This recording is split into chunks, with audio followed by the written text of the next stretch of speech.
सी बंद बना और ये एथाइन का स्ट्रक्चर हुआ और ये भी असंतुलित हाइड्रोकार्बन में आता है।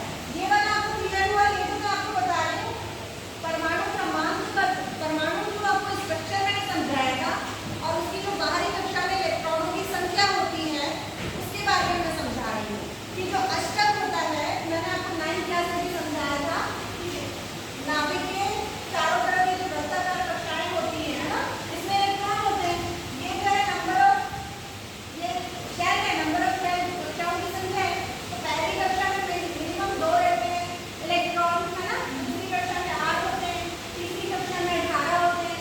ये मैंने आपको 2 प्लस n प्लस 2 का नियम बताया था, ठीक है? 2n प्लस 2 8 18 32 वाला जो मैंने आपको बताया था ना नियम, तो पहली कक्षा में अगर कितने होने चाहिए? 2 इलेक्ट्रॉन होने चाहिए, 2 से ज्यादा नहीं होने चाहिए, लेकिन 2 से कम अगर हुआ तो वो अनस्टेबल होता है, असंतुलित होता है। उसे तब तक अष्टक पूर्ण करने के लिए उसको 1 इलेक्ट्रॉन की जरूरत पड़ेगी जब तक कि वो 2 ना हो, ठीक है? तो हाइड्रोजन की अगर मैं बात करूँ तो हाइड्रोजन का परमाणु क्रमांक कितना है? 1 है।